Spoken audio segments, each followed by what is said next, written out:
So this young woman will always complain to her husband about keeping the house messy. She hated the fact every time he got out the shower, he would leave his clothes on the floor. When he eat snacks, he would leave the wrappers on the table or the dresser. She literally had enough. For years, she seemed like she complained about the same thing over and over and over, and no progress was happening. She says, you know what? Since you don't want to be a grown man, you're going to have to leave the house. He laughed and he said, well, leave the house for what? I pay half of the bills. Long story short, they go get into a really heated argument and go back and forth.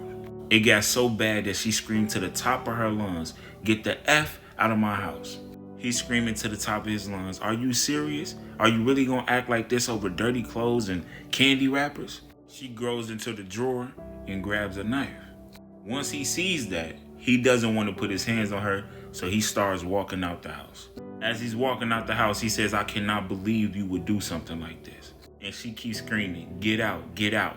And now he's in the doorway and he points at her and says really aggressively, you gonna wish you never did this.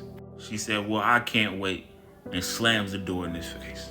Him being so mad and frustrated, he hops in the car and speeds off. And once he left, she started cleaning up the house, and once the house was spotless, she turned on her favorite show, started watching TV, and says, now I can rest. She falls asleep on the couch, and then next thing you know, her phone rings. It's from an unknown number. When she picks up, she says, hello. The person on the phone says, hi, may I speak to Rachel Green? She says, this me. They said, hey, I'm so sorry, but we need you to come identify your body. She's confused because she don't know who she needs to identify. She says, wait, can you please tell me who I need to come identify? The person on the phone says, are you sitting down? She said, yes, I am. The person says, it's Jeffrey Green, which is her husband. She started breaking down and saying, no, this can't be true. What happened? The person over the phone said, well, apparently he was speeding and he crashed and it was pretty bad. Tears running down her face, she asks for the address, grabs her stuff, and shoots out the house. And at this point on her way, she's praying to God that it's not her husband, it's somebody else's husband. Memories of them arguing and fussing and fighting is playing through her head. She's crying because now she feels like it's all her fault. Because if he would have just stayed in the house, this would have never happened. So when she gets to her destination, they take her to view the body. Once they pull the sheets over, she starts breaking down because it was her husband. Sick to her stomach. She didn't get to have the family that she wanted. She really felt like she lost her soulmate, her partner, the most valuable man she ever been with in her life. She's broken and she don't feel like she can come back. So with her voice trembling, she said, yes, that's him. So after the funeral, weeks and months go by. She still feels empty and she misses her husband so much.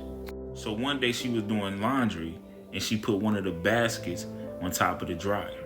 Once the dryer got to shaking, the laundry bag fell off. Now she didn't notice this until she left and came back. And once she seen the clothes scattered in the laundry room, she said, Jeffrey, are you serious?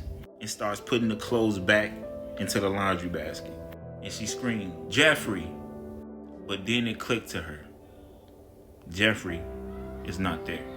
So she looks at the clothes and starts crying.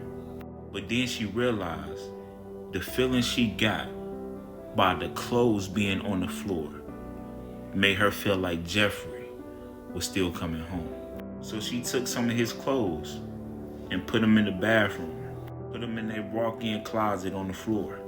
So she ate some of his favorite snacks and left all the candy wrappers around like he would do.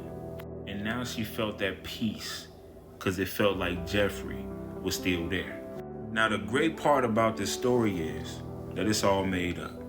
But I created this story so you can value your significant other instead of paying attention to the smallest flaws. And even though you get irritated with those small flaws, one day you will miss those small flaws.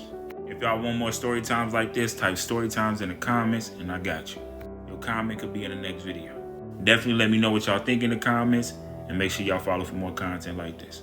And to all the cool people that follow me, I'm gonna see you in the next video.